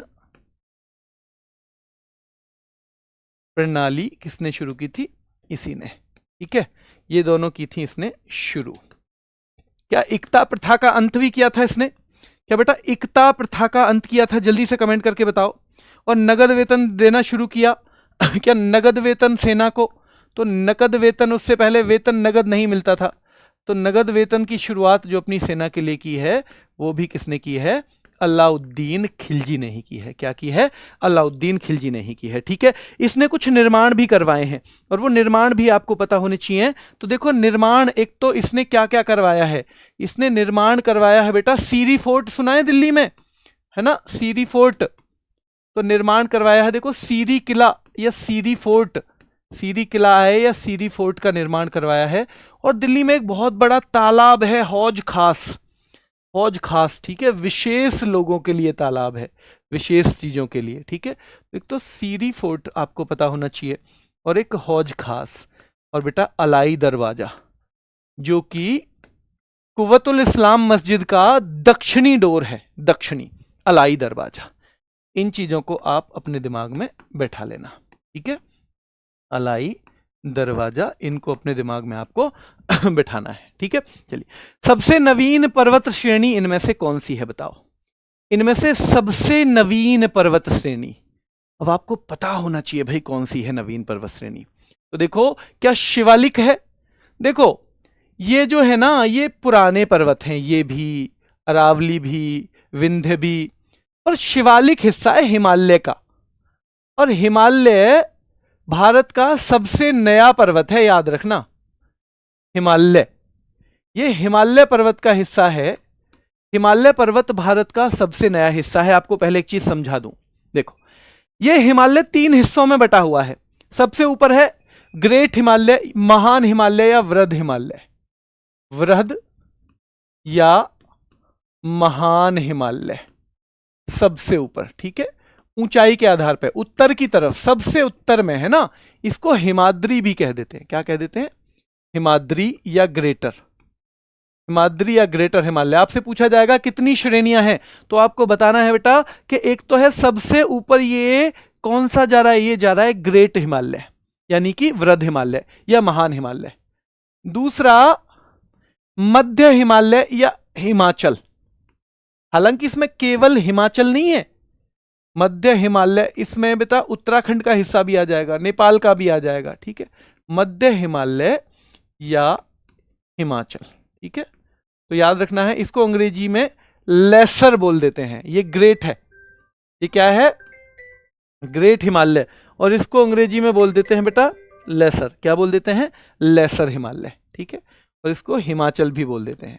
और तीसरा आपको पता होना चाहिए बेटा शिवालिक या आउटर, शिवालिक या बाह्य। तो आपको यह पता चल गया अब कि तीनों ही हिमालय के हिस्से हैं, चाहे हिमाचल बोल दो, मध्य हिमालय या हिमाचल बोल दो बेटा, ये भी हिमालय का हिस्सा है, ठीक है, ये भी क्या है, हिमालय का हिस्सा है। और शिवालिक या बाह्य, शिवालिक या बाह्य जो हिमालय है, ठीक है, तो शिवालिक या बाह्य, जिसे हम आउटर या शिवालिक भी कह देते हैं अंग्रेजी में।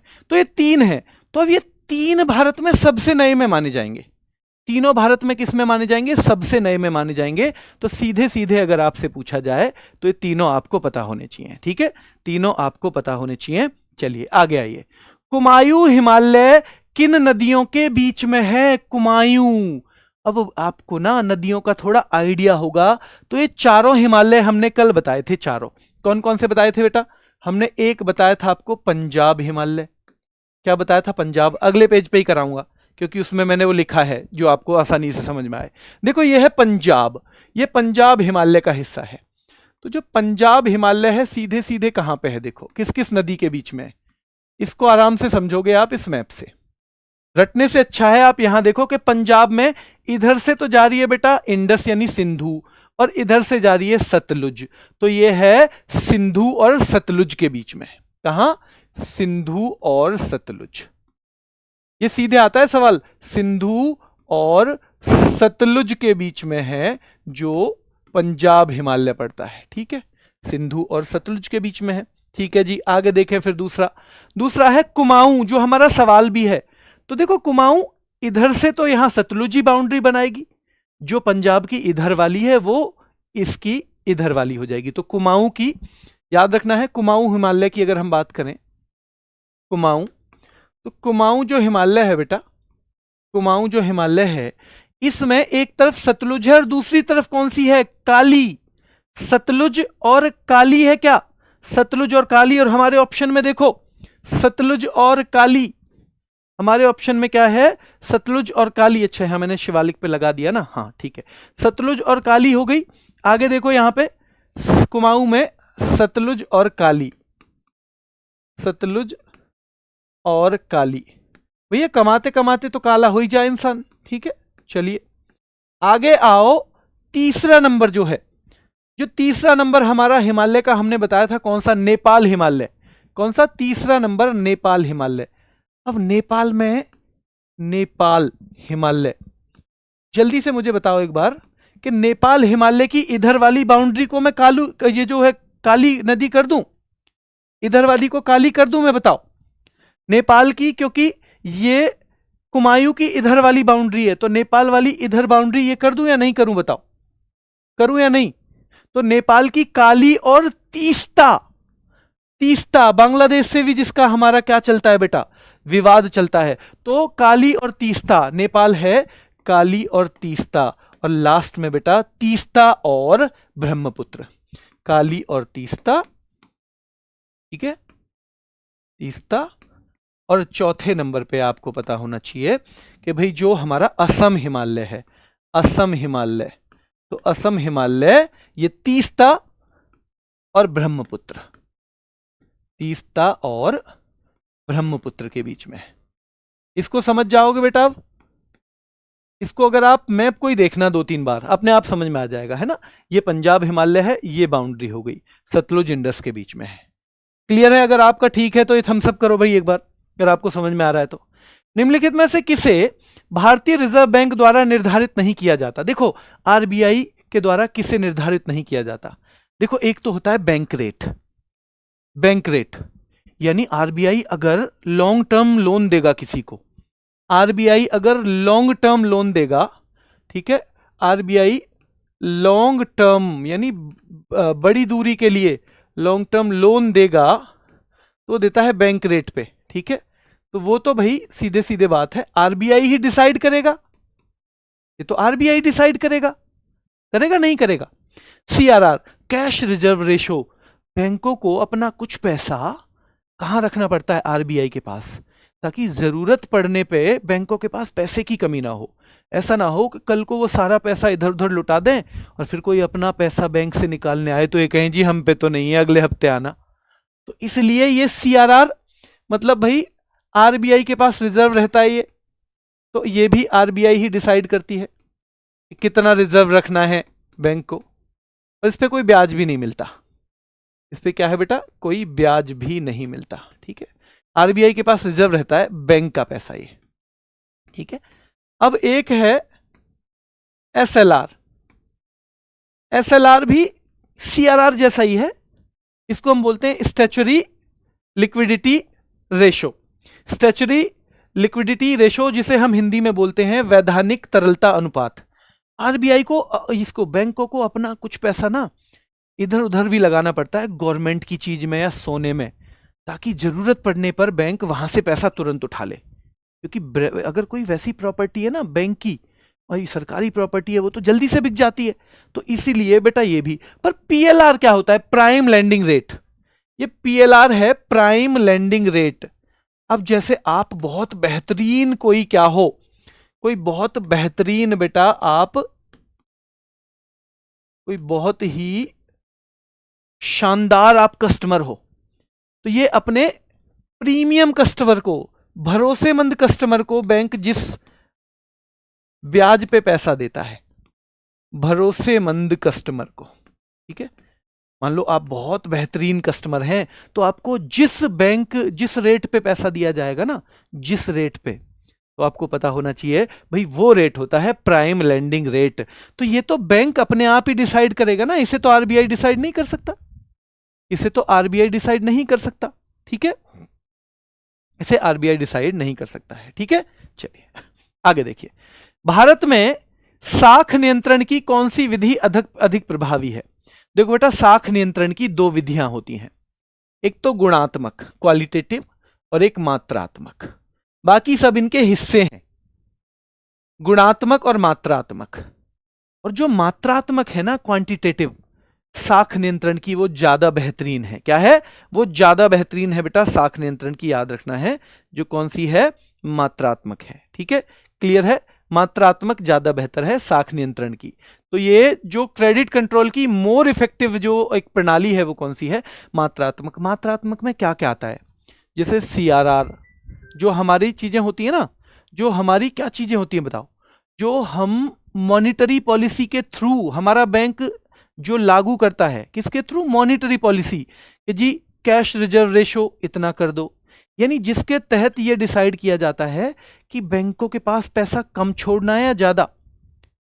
अगर ज्यादा छोड़ दिया तो वो ज्यादा पैसा दे देंगे पब्लिक को, पब्लिक पे ज्यादा पैसा हो जाएगा, महंगाई बढ़ जाएगी। और अगर कम छोड़ेंगे तो वो भी कम देंगे आगे, तो ब्याज की दर थोड़ी बढ़ जाएगी, और ज्यादा ब्याज पे आदमी, ज्यादा इंटरेस्ट पे आदमी पैसे पे नहीं लेगा, ज्यादा से ज्यादा ऋण वो कम से कम लेगा बेटा। तो वो जो है साख नियंत्रण वाला है, वो क्या है? साख नियंत्रण वाला है। और साख नियंत्रण की जो मात्रात्मक पॉलिसी है वो ज्यादा बेहतर है, इस पे सीधे सीधे आपको करना है। ठीक है, यानी क्वांटिटेटिव जो टूल हैं, जैसे हम रेपो रेट को कहते हैं, जैसे हम रिवर्स रेपो रेट को कहते हैं बेटा, repo rate, reverse repo rate, जो हम सीआरआर पढ़ रहे थे, ये market operation, open market operation एक होते हैं। वो सब आप जो क्लास है आप में मौद्रिक नीति वाली आपने पढ़ी होगी, इसलिए बहुत डिटेल में हम नहीं जाएंगे। पर दो तरह की है, और दोनों में एक मात्रात्मक वाली जो है वो ज्यादा प्रभावी है। चलिए अगले सवाल का जवाब दो कि कौन सा यंत्र समुद्र के स्तर से ऊपर की वस्तुओं को देखने के लिए पनडुब्बी में, याद रखना है बेटा, पनडुब्बी में प्रयोग किया जाता है? कौन सा यंत्र किया जाता है? जल्दी बताओ, कौन सा यंत्र?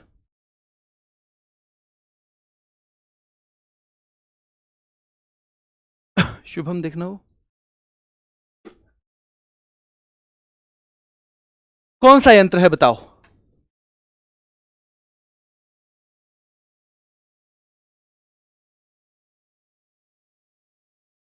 जिन बच्चों का जवाब है बेटा पेरिस्कोप, इस समुद्र के स्तर से ऊपर की ओर देखने के लिए, जैसे पनडुब्बी है, अगर उसे दिखाना है तो कैसे करोगे? पनडुब्बी है तो ध्यान रखना है पेरिस्कोप, ये हो जाएगा पेरिस्कोप। ऑडोमीटर क्या है? ऑडोमीटर क्या वाहनों में लगा होता है बेटा?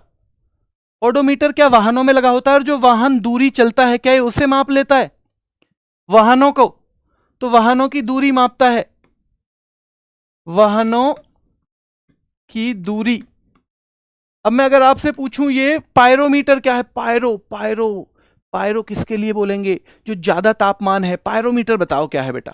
क्या वस्तुओं का ताप से संबंधित है ये? वस्तुओं का ताप, वस्तुओं का ताप। पायरोमीटर क्या बेटा? वस्तुओं के ताप से संबंधित है, ताप। ठीक है, जल्दी बताओ हाइग्रोमीटर किसके लिए है? हाइग्रोमीटर क्या आर्द्रता के लिए है? हाइग्रोमीटर किसी की जो ह्यूमिडिटी हम नापते हैं, आर्द्रता, ह्यूमिडिटी मापने के लिए बेटा। राडार क्या करता है? राडार, राडार क्या करता है बेटा? राडार का काम बताओ जल्दी से। राडार जल्दी बताओ, क्या वायुयान की दिशा और ऊंचाई का पता करता है ये राडार? हाँ या ना में बताओ केवल। वायुयान की दिशा और ऊंचाई, तो वायुयान की दिशा और ऊंचाई, बिल्कुल वायुयान की दिशा और ऊंचाई। ठीक है, वायुयान की दिशा और ऊंचाई।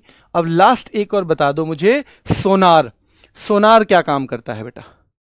सोनार क्या काम करता है? क्या पानी के अंदर वस्तु जो है उनका, वस्तु का पता लगाने का काम करता है बेटा? क्या पानी के अंदर सोनार जो है, पानी के अंदर सोनार, सोनार प्रणाली पानी के अंदर पता लगाएगी। जैसे राडार लगा रहा है ना बाहर, वैसे ही बेटा वस्तु पानी के अंदर। ठीक है, पानी के अंदर। ये आपको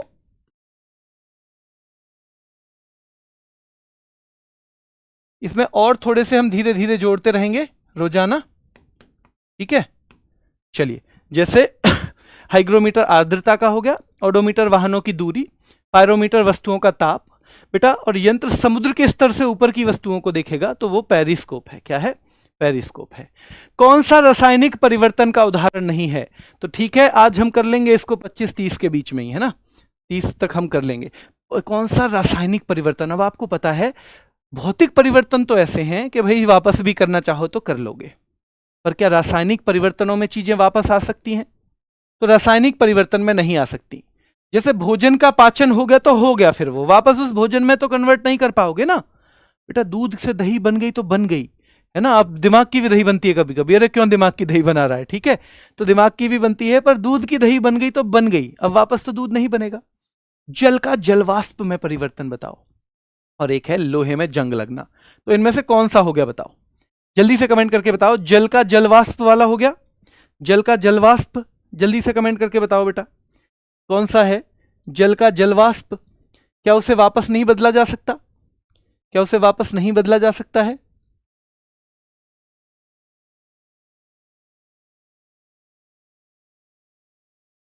जल्दी कमेंट करके बताओ। क्योंकि जल का जो जलवाष्प है ना, उसे आप वापस नहीं, उसे आप क्या कर सकते हो? वापस कर सकते हो। इन तीनों चीजों को आप वापस नहीं कर सकते। चलिए, इसकी मुख्य बातें मैंने टाइम सेविंग के लिए इसमें लगा ली हैं, तो आपको जल्दी से एक चीजें पढ़नी है।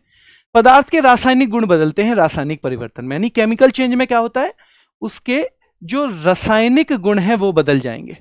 पदार्थ को क्या पुनः उसी अवस्था में पा सकते हैं?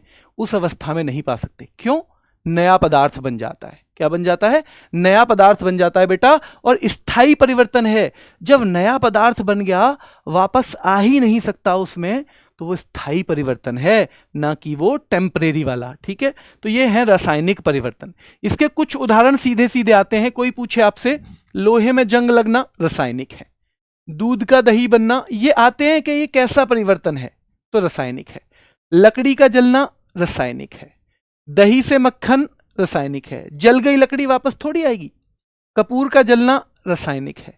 कागज का जलना रासायनिक है। अंडे का उबलना उस रूप में तो नहीं आ रहा फिर ये, तो ये भी रासायनिक है। वही भौतिक परिवर्तन ऐसे हैं जिनमें उस अवस्था को वापस पाया जा सकता है, उस अवस्था को वापस पाया जा सकता है। इसमें कोई नया भौतिक पदार्थ नहीं बनता है, कोई नया पदार्थ नहीं बनता है बेटा। और सामान्यतः अस्थाई होता है, यानी टेम्परेरी होता है, पूरी तरह से ये परमानेंट नहीं होता।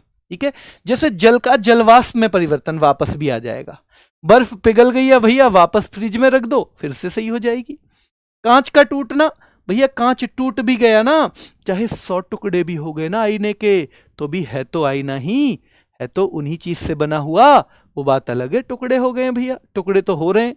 अब ये दिल के टुकड़े तो है नहीं कि भाई वापस जो है उसकी सारी चीजें खत्म हो जाएंगी, ये तो कांच वो भी वही काम करेगा, ठीक है। और मोम का पिघलना, मोमबत्ती का जलना क्या है?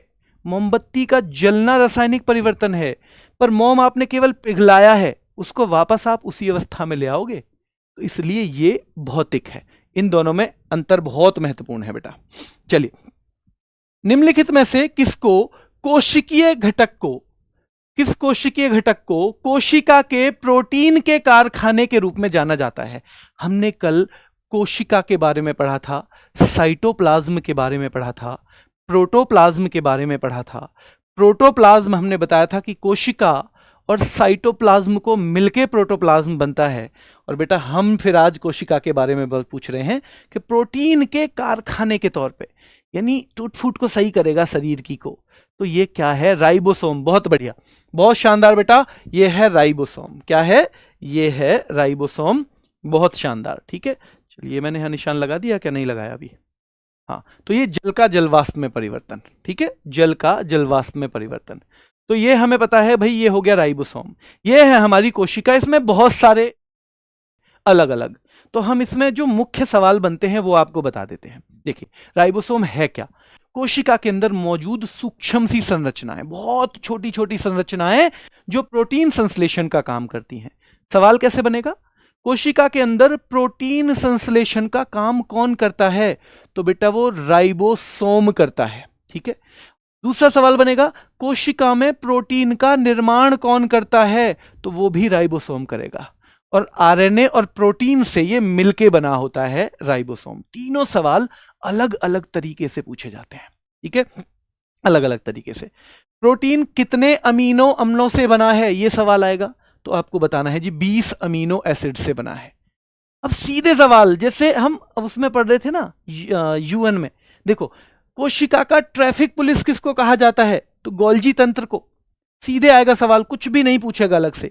और भाई सबसे महत्वपूर्ण है, कोशिका का पावर हाउस, तो माइटोकॉन्ड्रिया को कहा जाता है।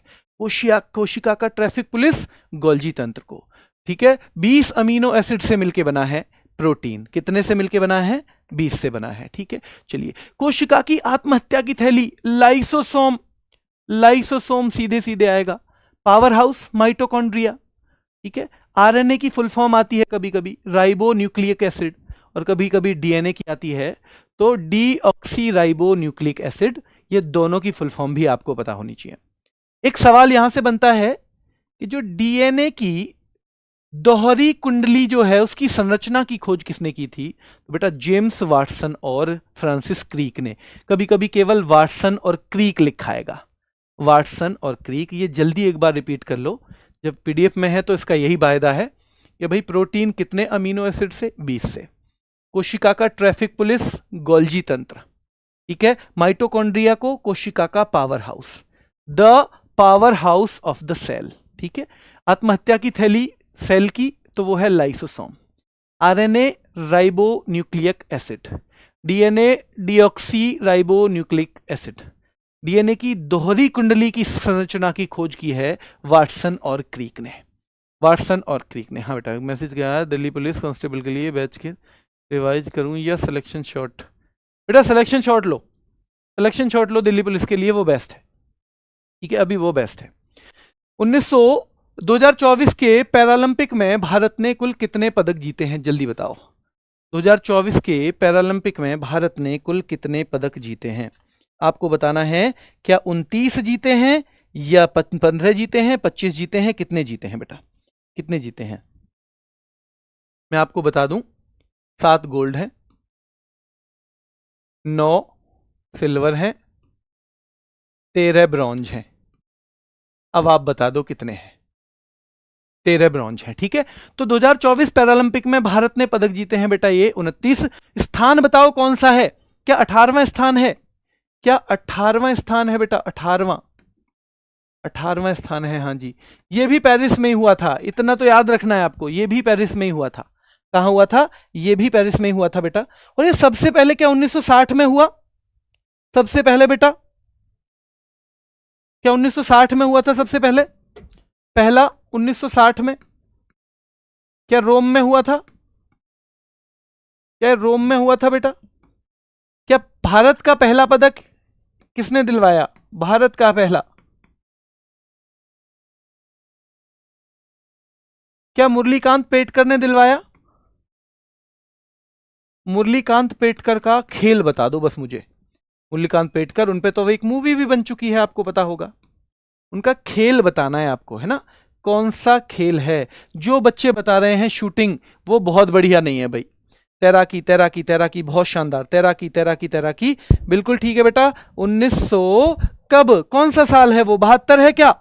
क्या वो 72 है और क्या ये गोल्ड मेडल था? क्या वो 72 है और क्या ये गोल्ड मेडल था? जल्दी बताओ। क्या वो 1972 की बात है और क्या ये गोल्ड मेडल था? जर्मनी में हुए थे वो ओलंपिक, ये गोल्ड मेडल था बेटा। और इस साल आपको याद रखनी है 1972। 1972। अब ये जो हुआ है इसमें फिर हमारा पूछा जाएगा बेटा, क्या ध्वज वाहक, फ्लैग बियरर, जो फ्लैग लेके चलते हैं, इस बार कौन कौन चले हैं? जल्दी बताओ। क्या भाग्यश्री जाधव और सुमित अंतिल पहले थे? भाग्यश्री जाधव और सुमित अंतिल बेटा। क्या भाग्यश्री जाधव, भाग्यश्री जाधव, सुमित अंतिल भी उन्हीं की तरह, नीरज चोपड़ा की तरह ही है। सुमित अंतिल, अंतिल, ठीक है, नीरज चोपड़ा की तरह ही है बेटा ये भी, ठीक है। और एक चीज, ध्वजवाहक ये तो है ओपनिंग में, ओपनिंग सेरेमनी जो है बेटा, उद्घाटन, ठीक है, ओपनिंग। और फिर आपको बताना है समापन। तो वो कौन है? प्रीति पाल और हरविंदर सिंह। प्रीति पाल, हरविंदर सिंह। और हरविंदर सिंह खास हैं क्योंकि इन्होंने तीरंदाजी में पहला पदक दिलवाया था हमें 2020 में, ठीक है। तो याद रखना है क्लोजिंग सेरेमनी में। और हरविंदर सिंह का संबंध है तीरंदाजी से। किससे? तीरंदाजी से। और इन्होंने हमें पहला पदक दिलवाया था टोक्यो में, पहला पदक पैरालंपिक में, पहला पदक ओलंपिक में भी मान लो क्योंकि वहां भी नहीं मिला, ठीक है। यानी 2021 में टोक्यो में, और इस बार इन्होंने गोल्ड दिलवाया है टोक्यो, इस बार दिलवाया है 2024 में गोल्ड, ठीक है। तो भैया हरविंदर सिंह तो हमारे लिए बिल्कुल खास हैं। मैं आपसे एक सवाल पूछूंगा, क्या लुडविग गुटमैन नाम के वो व्यक्ति थे? क्या लुडविग गुटमैन नाम के थे जो इसके जनक थे? क्या लुडविग गुटमैन नाम के थे जो इसके जनक थे? चलिए जल्दी से एक बार कमेंट करके बताओ। जो ओलंपिक शुरू किया, जो एक न्यूरोलॉजिस्ट थे, तो इसके जो जनक हैं, जैसे उसके पीरेडी कोबिटन हैं लुडविग गुटमैन, जो कि एक कौन थे? न्यूरोलॉजिस्ट, ठीक है। क्या अवनी लेखरा पहली हैं जिन्होंने गोल्ड जीता था, प्लस 2 गोल्ड जीते महिलाओं में? अवनी लेखरा, जयपुर, शूटिंग, अवनी लेखरा, ठीक है, जयपुर शूटिंग की है, गोल्ड, और 2 गोल्ड जीतने वाली पहली महिला। गोल्ड भी इन्होंने जीता था सबसे पहले, गोल्ड प्लस 2 लगातार गोल्ड का रिकॉर्ड है, गोल्ड का रिकॉर्ड है, 2 लगातार, एक 2020 में और एक 2024 में, ठीक है। और इनका संबंध वैसे जयपुर से, और ये सवाल भी पूछ लिया जाता है। आज आ जाइए हम अपने लास्ट सवाल की तरफ बढ़ते हैं। खो खो विश्व कप 2025 में पुरुष और महिला वर्ग का खिताब किसने जीता है? तो आपको पता होना चाहिए भाई, भारत ने ये खिताब जीता है। किसने जीता है? भारत ने बेटा ये खिताब जीता है, भारत ने। और दोनों ही वर्ग में उपविजेता नेपाल है, उपविजेता है नेपाल, ठीक है। यह पहला आधिकारिक कबड्डी विश्व कप है, पहला आधिकारिक, ऑफिशियल कह दें अगर, ठीक है। वैसे होके तो आ रहा था लेकिन इतने बड़े पैमाने पे कभी नहीं हुआ था। पहला आधिकारिक 2013 में भी हुआ था, उसके बाद भी हुआ है ना, कबड्डी विश्व कप है ये। ओ सॉरी, हाँ खो खो है, मैं कबड्डी क्यों लिख दिया ये। हाँ, खो खो विश्व कप, ठीक है। ये क्या लिख रहा हूं मैं? खो खो विश्व कप। कबड्डी तो कितने दिन से चला रहा है, ठीक है, ठीक है। तो पहला आधिकारिक खो खो विश्व कप है। और ये कहां हुआ है? जो बच्चे कह रहे हैं जो बच्चे कह रहे हैं कि ये हुआ है जी जयपुर में, वो ठीक है। जो बच्चे जयपुर कह रहे हैं वो ठीक है क्या? नहीं भैया, दिल्ली वाले ठीक हैं। जो जयपुर कह रहे हैं वो ठीक नहीं हो सकते क्योंकि दिल्ली वाले ठीक हैं। ठीक है, तो दिल्ली में आयोजन, दिल्ली में आयोजन, ठीक है, दिल्ली में आयोजन। क्या आपको पता है कितने खिलाड़ी? देखो 9 खिलाड़ी होते हैं, ठीक है, प्लस 3 बेंच पे भी होते हैं। 8 बैठेंगे 9 में से और एक चेज करेगा। 8 बैठेंगे और एक चेज करेगा, ऐसे ही तो होता है। 8 बैठेंगे और एक चेज करेगा बेटा, ठीक है। और तारा और तेजस इसके शुभंकर हैं, ठीक है। शुभंकर अगर पूछा जाए बेटा, तारा और तेजस हैं। ये हिरन है, कभी आपको ये ना पता हो क्या है तारा और तेजस, क्योंकि हिरन बहुत तेज दौड़ता है ना, तो खो खो का खेल जो है उस पर बिल्कुल सेट बैठता है ये तारा और तेजस। तो ये बेटा हिरन से प्रभावित है ये कैरेक्टर, हिरन, ठीक है। और इसके आपको अगर वो पूछने हो ना ब्रांड एम्बेसडर, तो बेटा सलमान खान और टाइगर श्रॉफ। ब्रांड एम्बेसडर जो हैं इसके सलमान खान, सलमान खान और टाइगर श्रॉफ। मेरे से रहो, सलमान खान एंड टाइगर श्रॉफ।